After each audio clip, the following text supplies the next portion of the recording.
اسے اپنے پیچھے سائلف کی آواز سنائی دی، جناب یہ سب رات کے طعام کے لیے چرچ سے منسلک میدان میں جمع ہو رہے ہیں۔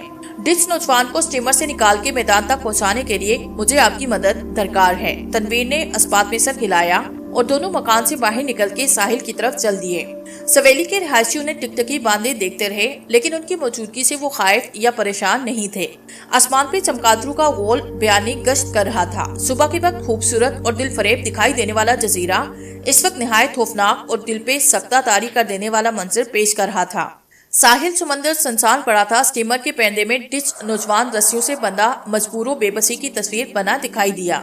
اس کی بے بسی کو دیکھ کے تنویر کو اپنا دل بوجھل ہوتا محسوس ہوا۔ سائلف کے چہرے پہ کسی قسم کے تاثرات نہیں تھے۔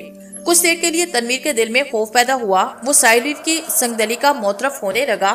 سائلف اپنے مفاد کے لیے کچھ بھی کرنے کے لیے تیار ہو سکتا تھا۔ کل کو اگر اس کی ذات پہ بات آتی تو وہ تنویر کے ساتھ دغا کرنے سے دریغ نہیں کرتا۔ ایسا وقت آنے سے پہلے اسے اپنے مستقبل کے لیے کچھ سوچ لینا چاہیے تھا۔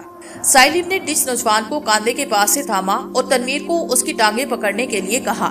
نوجوان نے ہلکی سی مزاحمت کی کوشش کی، لیکن مضبوطی کے ساتھ بندھی ہوئی رسیوں کی وجہ سے صرف کسمسا کے رہ گیا۔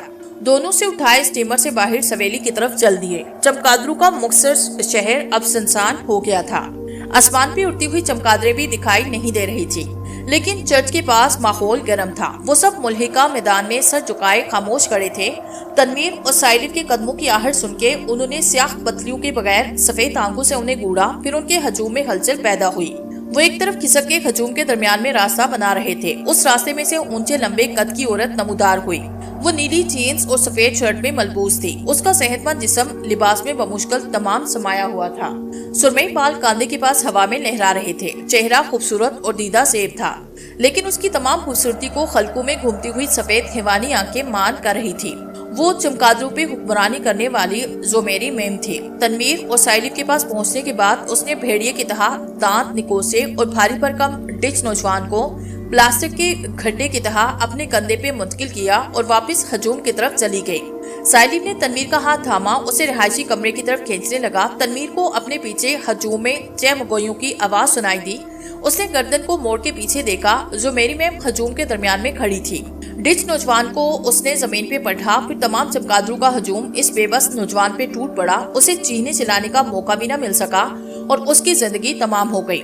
تنویر کو اپنے جسم کے رونگٹے کھڑے ہوتے محسوس ہوئے۔ اس کے قدموں میں لڑکھڑاہٹ پیدا ہوئی اور وہ چکرا کے زمین پہ گر گیا۔ سائلف نے اسے سہارا دے کے کھڑا کرنے کی کوشش کی، لیکن تنویر کی ٹانگوں نے جواب دے دیا تھا، اس لیے وہ پاؤں پہ کھڑا نہ ہو سکا۔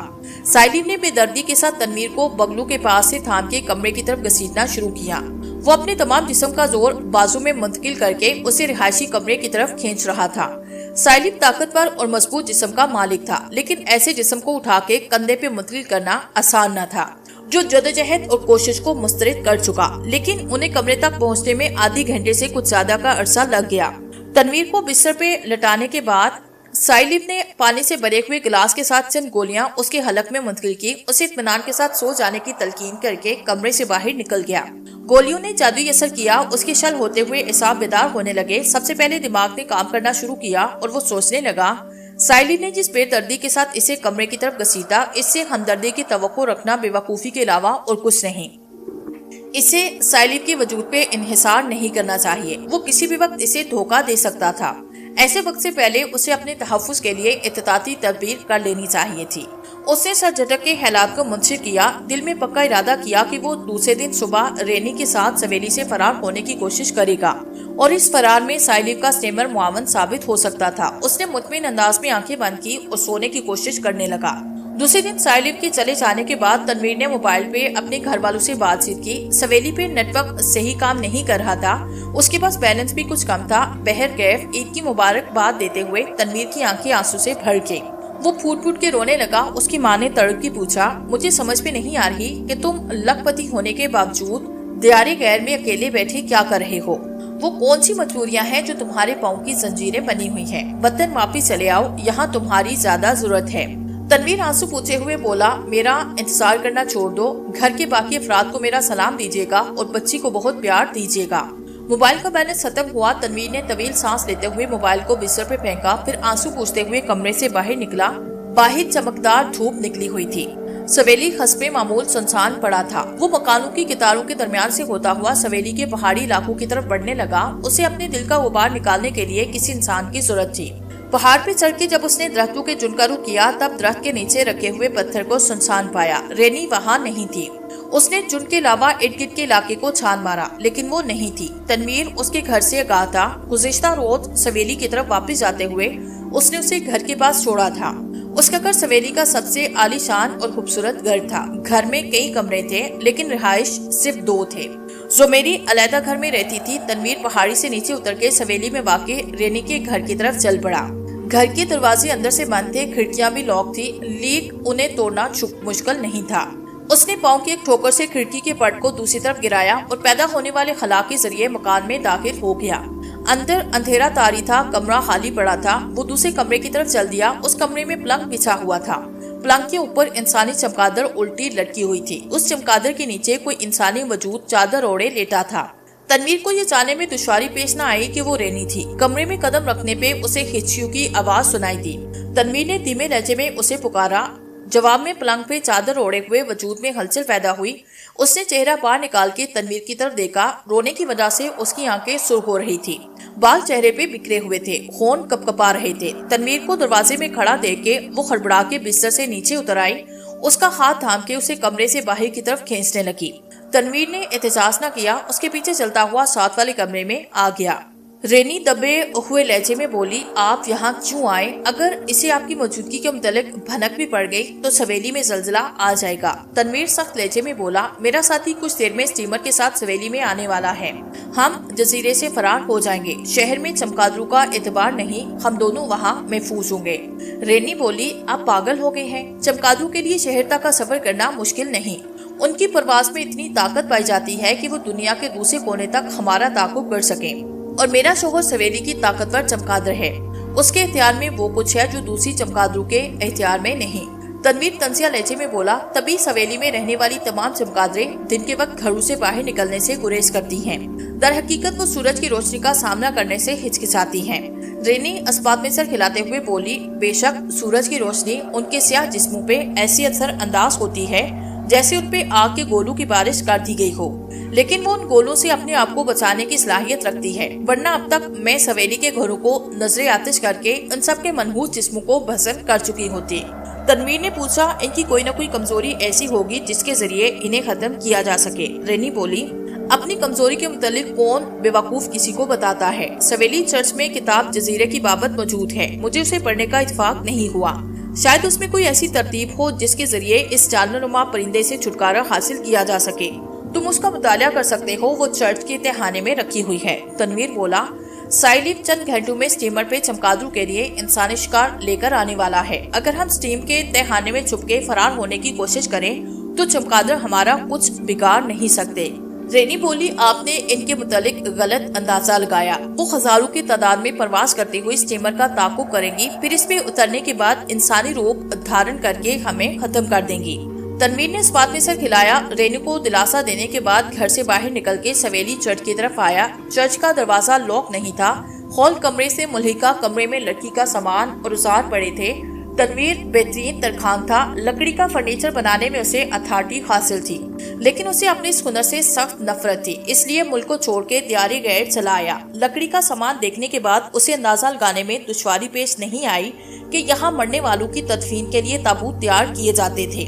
تاہم کافی عرصے سے کام بند تھا، لیکن سامان کمرے میں رکھا ہوا تھا۔ ساتھ والا کمرہ باتھ روم تھا۔ یہاں باتھنگ ٹب کے علاوہ شاور بالٹیاں رکھی ہوئی تھی۔ پانی کی ٹینکی چھت پہ تھی۔ سیڑھیوں کے پاس تہھانے کا دروازہ تھا جس پہ تالا لگا ہوا تھا۔ تنویر نے 15 منٹ کے دوران تمام چرچ کو کھنگال ڈالا، لیکن تہھانے کی چابی وہاں نہیں تھی۔ مجبوراً اسے تالا توڑنا پڑا۔ دروازے سے نیچے سیڑھیوں پہ گپ اندھیرا طاری تھا، ہاتھ کو ہاتھ سجائی نہیں دیتا تھا۔ اس نے جیب میں سے لائٹر باہر نکالا، روشن کرنے کے بعد تہھانے کے اندر اترنے لگا۔ سیڑھیوں کے لامتناہی سلسلے کو عبور کرنے کے بعد اس نے اپنے آپ کو تہھانے کے پکے فرش پہ کھڑے ہوئے پایا۔ فرش پہ پرانا اور بوسیدہ فرنیچر بکھرا ہوا تھا۔ اس فرنیچر کے درمیان میں سیاہ رنگ کا صندوق پڑا دکھائی دیا۔ وہ تہھانے کے دروازے کی طرف مقفل نہیں تھا۔ تنویر نے اسے کھولا۔ اندر سیاہ رنگ کی چمگادڑ کی تھیلی کے اندر سویلی کی تاریخی کتاب پوشیدہ تھی۔ تنویر نے کتاب کو ہاتھوں میں اٹھایا، سیڑھیاں چڑھ کے تہھانے سے باہر چلا آیا۔ رہائشی کمرہ خالی پڑا تھا۔ سائلیف ابھی تک واپس نہیں آیا تھا۔ اس کے آنے سے پہلے وہ کتاب کا مطالعہ کر سکتا تھا۔ چمڑے کی تھیلی کے اوپر چمڑے کی رسی لپٹی تھی جسے گرہ دے کے بند کیا گیا تھا۔ تنویر نے گرہ کھول کے کتاب کو باہر نکالا۔ وہ مختصر اور خاص سے لکھی ہوئی سیاہ جلد پہ مشتمل کتاب تھی۔ پہلے ورق پہ سویلی کا خدود اربا تھا، دوسرے صفحے پہ سویلی کے رہائشوں کی تفصیل، بما رہن سہن، طور طریقے اور رسم و رواج کے متعلق تحریر تھا۔ وہ کتاب کا مطالعہ کرنے لگا۔ ایک صدی قبل جزیرہ سویلی کوئی غیر معمولی جزیرہ نہیں تھا۔ یہاں کے رہائشی نہایت شریف النفس اور دیندار واقع تھے۔ غیر معمولی خدود اربے کی وجہ سے باہر آنے والوں کی تعداد نہ ہونے کے برابر تھی۔ جو کچھ تھے وہ سفری جہازوں کی تباہی کی مرہون منت تھے۔ ایسے وقت میں جزیرے کو پر اسرار بیماری نے آن گھیرا۔ سویلی والوں کے جسموں میں خون کی کمی پیدا ہونے لگی۔ اموات کے سلسلے میں روانی آ گئی۔ سویلی کے رہائشی پریشان دکھائی دینے لگے۔ انہوں نے جزیرے کے واحد وش ڈاکٹر سے رجوع کیا۔ وش ڈاکٹر خود بھی بیماری کی وجہ سے پریشان تھا۔ اس کے بعد بیماری کا سدباب نہیں تھا، لیکن اس کے محدود دماغ کے مطابق خون کی کمی کو خون کی فراوانی سے دور کیا جا سکتا تھا۔ اس لیے اس نے جزیرے والوں کو مشورہ دیا کہ وہ مرنے والے رہائشیوں کے جسموں میں بچ جانے والے خون سے استفادہ حاصل کر کے تیزی کے ساتھ پھیلتی ہوئی بیماری کو روک سکتے ہیں۔ یہ کراہیت امیز طریقہ کار تھا، لیکن ان کے پاس مزید چارہ کار نہیں تھا۔ اس لیے انہوں نے مشورے پہ عمل کرنا شروع کیا۔ تب انہیں حیرت انگیز طور پہ اپنے جسم میں فائدہ ہوتا محسوس ہوا اور وہ خون پینے کے عادت میں مبتلا ہو گئے۔ ان دنوں سویلی کا پادری ہونے کی بدولت جزیرے کے پر اسرار خدود اربے اور رسم و رواج پہ کتاب تحریر کرنے کی کوششوں میں مصروف تھا۔ سویلی والوں کو غلط عادت میں مبتلا ہوتا دیکھ کے میں نے کتاب کو مکمل کرنے کا ارادہ ترک کیا۔ انہیں سمجھانے بجھانے لگا۔ حیرت انگیز طور پہ وہ میری باتوں کو سن کے مشتعل دکھائی دینے لگے۔ کچھ رہائشوں کے علاوہ جو موسی مرض کی تباہ کاریوں سے اب تک محفوظ تھے، باقی تمام سویلی والوں نے میرے خلاف بائیکاٹ کیا۔ وہ مجھے ختم کرنے کے لیے بے چین دکھائی دینے لگے۔ مجھے یہ جان کے دل میں خوف محسوس ہونے لگا کہ میرا جسم صحت مند خون سے لبریز تھا اور ان سب کو خون کی اشد ضرورت تھی۔ ان کے خطرناک ارادوں کو بھانپنے کے بعد میں نے اپنے آپ کو چرچ کی عمارت میں قید کیا اور تیزی کے ساتھ کتاب کی تکمیل میں مصروف ہو گیا۔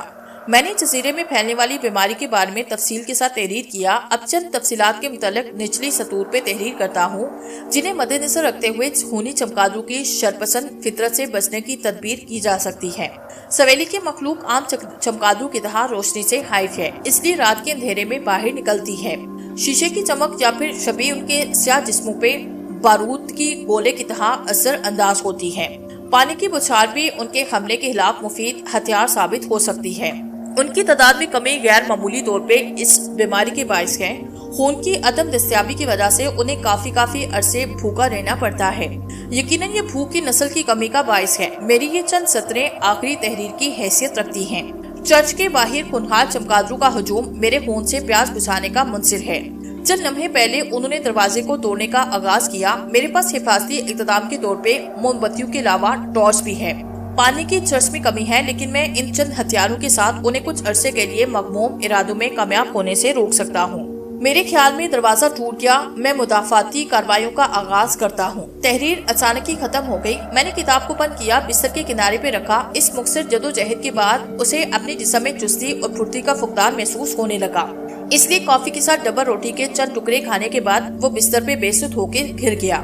رات کے قریب اسے ہوش آیا۔ کمرے میں تاریکی کا راز تھا۔ سویلی کی چمگادڑیں چرچ کا رخ کر کے آئی تھی۔ سائلب کمرے میں نہیں تھا۔ اس کی غیر موجودگی کو محسوس کر کے تنویر پریشان ہوا۔ وہ گزشتہ رات اس وقت تک جزیرے پہ آ گیا تھا۔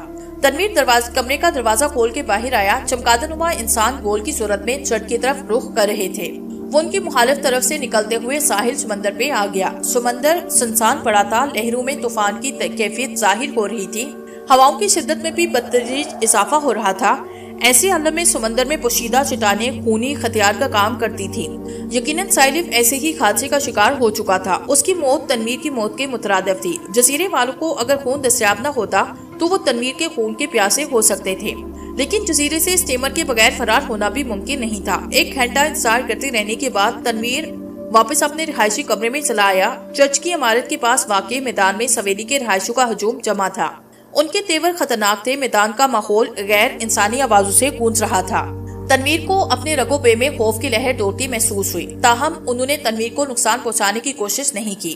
تنویر کنی کترا کے اپنے کمرے میں آیا۔ اس نے بستر پہ پڑے ہوئے موبائل کو اٹھایا، اس کی ٹارچ کو روشن کیا۔